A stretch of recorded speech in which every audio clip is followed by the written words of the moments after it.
सभी का अनु channel study में स्वागत करती हूँ। दोस्तों आज से हम एक नया सीरीज इतिहास के पन्नों से, यानी आज है 30 दिसंबर। 30 दिसंबर की क्या खासियत है, आज क्या क्या हुआ था, इसको हम एक बहुत अच्छे तरह से समझेंगे। ठीक है, पहले हम संक्षेप में समझते हैं कि 30 दिसंबर को क्या था।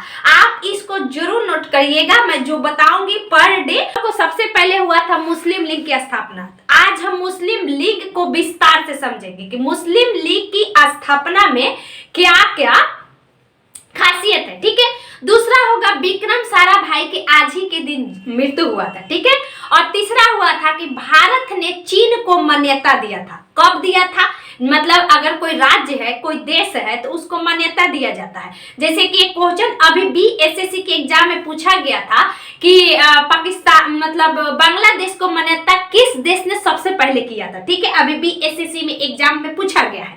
इसी तरह चीन को मान्यता कब दिया। उसके बाद और खासियत है इस दिन कि जो रुडयार्ड किपलिंग है उनका भी एक आज से संबंधित है, जो जंगल बुक के लेखक है। आज हम सभी को एक अच्छे से विस्तार से समझेंगे।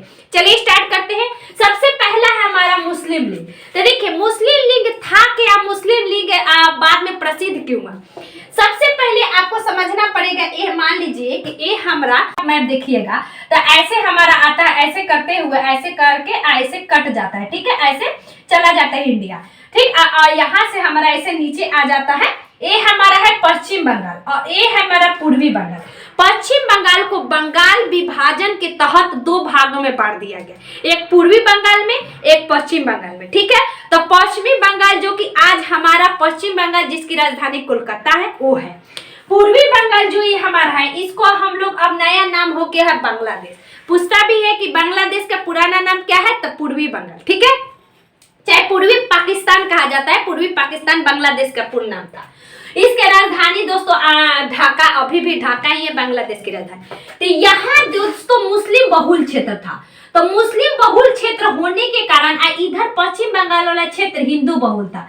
इसको मुस्लिम लीग के द्वारा और उस समय जो वायसराय थे लॉर्ड कर्जन, उनके द्वारा क्या किया गया कि मुस्लिम बहुल क्षेत्र ये होने के कारण इस क्षेत्र को क्या कर दिया गया कि दो हिस्से में बांट दिया गया, बंगाल विभाजन।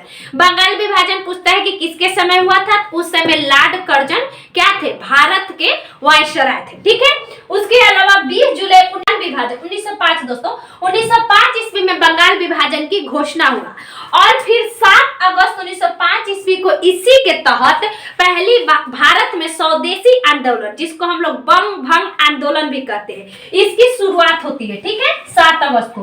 फिर 16 अक्टूबर 1905 ईस्वी को बंगाल को दो भागों में बांट दिया जाता है। ये होता है हमारा मुस्लिम लीग के नए, मतलब समझिए कि एक नए अग्रसर करना। मुस्लिम लीग हम लोग पहले कहानी समझ रहे हैं। जब बंगाल का विभाजन हो गया तो मुस्लिम बहुल क्षेत्र था, तो यहाँ पे पहले भी मुसलमानों की मांग हो रही थी कि मुसलमानों के अलग से एक पृथक निर्वाचन। पृथक निर्वाचन का मतलब होता है दोस्त कि अगर मान लीजिए कि हम मुसलमान हैं तो हमको मुस्लिम व्यक्ति ही चुनेगा। अगर हमको निर्वाचित कर रहा है तो हमको मुस्लिम लोग के द्वारा ही निर्वाचित किया जाएगा। ठीक है, तो इसको पृथक निर्वाचन कहा गया। इसी के तहत बाद में क्या हुआ कि यही मंशा मुस्लिम लीग के द्वारा मुसलमान जो बड़े बड़े नेता थे उस समय, उनके मंशा थी। ठीक है, उसके बाद क्या हुआ कि अक्टूबर 1906 ईस्वी में जब लॉर्ड कर्जन हट गए, इस यानी लंदन के व्यक्ति को भारत में जो भेजा जाता था और भारत का मतलब लंदन के सांसद का प्रतिनिधित्व भारत में जो करता था, मतलब दोनों का जो समझिए मिला जुला जो होता था, उसको सचिव कहा जाता था। तो उस समय थे दोस्तों हमारा मार्ले। ठीक है, उसके बाद मिंटो आते हैं हमारा बाद में। शिमला में वायसराय के द्वारा एक सम्मेलन होता है। इस सम्मेलन में दोस्तों जब लॉर्ड कर्जन 1905 ईस्वी में हट जाते हैं, तो लॉर्ड कर्जन के हटने के बाद जो हम लोग पढ़ते हैं कि बाद में दिल्ली दरबार आया, लॉर्ड हार्डिंग द्वितीय, इसी समय आते हैं दोस्तों हमारा मिंटो द्वितीय। ठीक है, तो मिंटो द्वितीय के ही शासन काल में क्या होता है कि अक्टूबर 1906 में शिमला में वायसराय के द्वारा यानी इनके तहत मुसलमानों का एक शिष्टमंडल मिलने गया। यह कहानी समझिएगा तो दिमाग में बैठ जाएगा। सबसे पहले अक्टूबर 1906 में शिमला में कौन मिलने गए, मुसलमानों का जो शिष्टमंडल था उसमें जो बड़े बड़े नेता थे वो मिलने गए। ठीक है, उसके बाद क्या हुआ कि ये लोगों ने अपना विचार प्रकट किया कि हम लोग एक नए दल बनाएंगे, मुस्लिम लीग एक नए संगठन बनाएंगे, क्योंकि उस समय तक जो हमारा भारतीय राष्ट्रीय कांग्रेस 1885 ईस्वी में जिसकी स्थापना हुआ वह एक बड़े दल के रूप में उभर चुका था। इसी को देखते हुए ये लोग अपन मुसलमानों के द्वारा एक नए दल बनाने के लिए सोचे लोग, ठीक है। तो इसी का प्रस्ताव पहली बार शिमला में रखा गया, याद रखिएगा, ठीक है। और इस वायसराय के नेतृत्व में आगे आता है दोस्तों कि ढाका में अखिल भारतीय मुस्लिम शैक्षणिक सम्मेलन हो रहा था, ढाका में, ठीक है। कहाँ पे?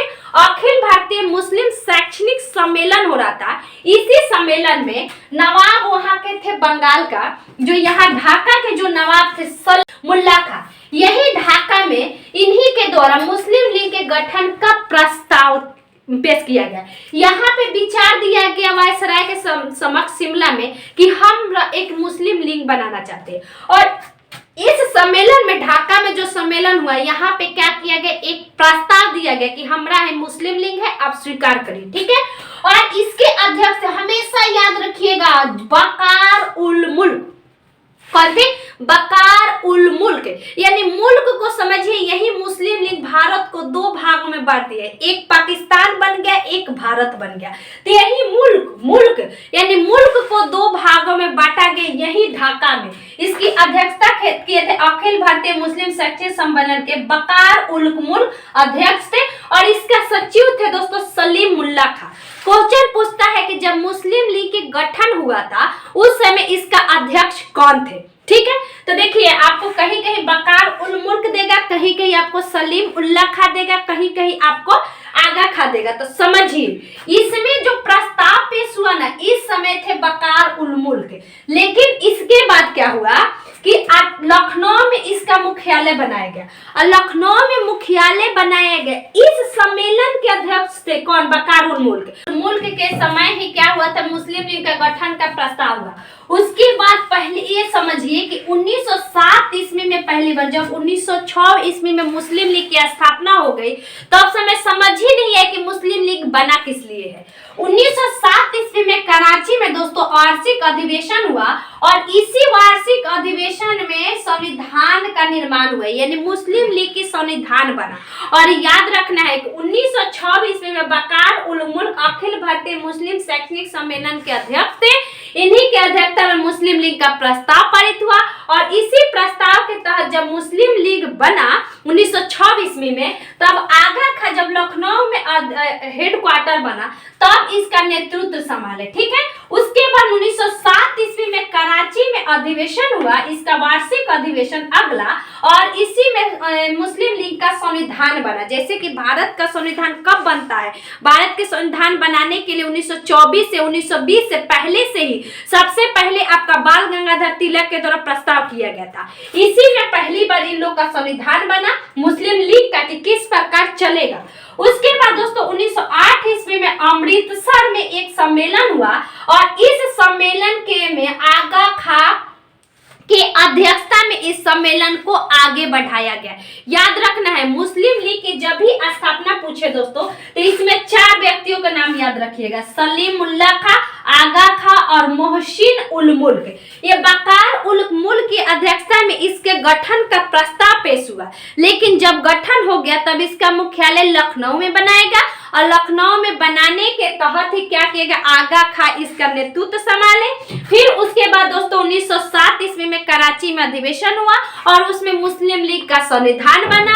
फिर उसके बाद 1908 ईस्वी में अमृतसर में अध्यक्षता हुआ, और इसके अध्यक्ष कौन संभालते हैं, आगा खां मुख्यतः इसका अध्यक्ष बन जाते हैं, ठीक। उसके बाद दोस्तों 1908 ईस्वी में ही, ये इंपॉर्टेंट है, लंदन में एक शाखा खोला गया। यह आपका पीसीएस में पूछा गया क्वेश्चन है कि लंदन में जब मुस्लिम लीग की एक शाखा खोला गया तो उस समय इसका अध्यक्ष कौन थे, तो सैयद अमीर अली, यानी सैयद अमीर अली के नेतृत्व में लंदन में एक शाखा खोला गया, ठीक है। यहाँ तक समझ गए। अब आइए जब पाकिस्तान का पूछता है कि प्रस्ताव, खैर इसी के यही मुस्लिम लीग की स्थापना बाद में क्या होता है कि 1909 ईस्वी में मार्ले मिंटे सुधार आया और वही मार्ले मिंटे सुधार के तहत भारत में पृथक निर्वाचन, हमने समझाया था कि पृथक निर्वाचन का मतलब क्या होता है। इसी के तहत मुसलमानों के लिए एक नया पृथक निर्वाचन प्रस्ताव पेश हो गया और स्वीकृति भी मिल गई। हालांकि बाद में मुस्लिम लीग का जो ये बना, इसकी स्वीकृति लखनऊ अधिवेशन में कांग्रेस के द्वारा स्वीकृति मिल गई। पूछा भी जाता है कि मुस्लिम लीग का यानी पृथक निर्वाचन का जो प्रस्ताव था कांग्रेस ने कब स्वीकार किया, तो 1916 ईस्वी में जो लखनऊ में अधिवेशन हुआ था अंबिका चरण मजूमदार की अध्यक्षता में, जो कि बहुत ही इंपॉर्टेंट है, ठीक है, यही इसी में इसको स्वीकार किया गया। उसके बाद देखिए पाकिस्तान का निर्माण के लिए 23 मार्च 1940 ईस्वी में मोहम्मद अली जिन्ना के अध्यक्षता में लाहौर में यह अधिवेशन हुआ था।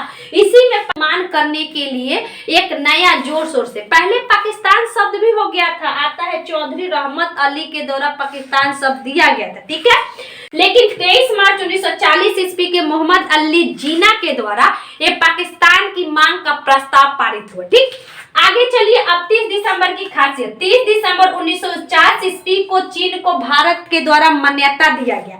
चीन तो बहुत पुरानी सभ्यता, तो 1949 ईस्वी में इसको मान्यता मिली। उसके बाद दोस्तों 30 दिसंबर 1971 ईस्वी आज के दिन डॉक्टर विक्रम साराभाई के इनकी मृत्यु हुआ था, जिसको हम लोग अंतरिक्ष कार्यक्रम का जनक भी कहा जाता है। अगर हम लोग आज अंतरिक्ष में झंडा फहरा रहे तो इन्हीं का देन है, विक्रम साराभाई अंतरिक्ष केंद्र जो कि अभी तिरुवनंतपुरम में है, इन्हीं का देन है और यह अंतरिक्ष कार्यक्रम का जनक भी कहा जाता है। इनको पद्म भूषण पुरस्कृत किया गया था। अगला है द जंगल बुक के जो लेखक है रुडयार्ड किपलिंग, उनका जन्म आज ही के दिन हुआ था मुंबई में, ठीक है, तो यही द जंगल बुक पूछता है किसका है, तो रुडयार्ड किपलिंग। अगला है कि 30 दिसंबर 1943 ईस्वी को सुभाष चंद्र बोस के द्वारा, जो हमारे फॉरवर्ड ब्लॉक के संस्थापक थे, इन्हीं के द्वारा 30 दिसंबर 1943 ईस्वी को अंडमान निकोबार की जो वर्तमान में राजधानी है पोर्ट ब्लेयर, वहां पे स्वतंत्रता के लिए पहली बार झंडा फहराए थे, ठीक है, यानी भारतीय क्षेत्र में आने के बाद 30 दिसंबर 1943 ईस्वी को पोर्ट ब्लेयर में इन्होंने अपना स्वतंत्रता के लिए एक झंडा फहराया था। अच्छा लगे तो प्लीज वीडियो को जरूर शेयर कीजिएगा। Thank you so much.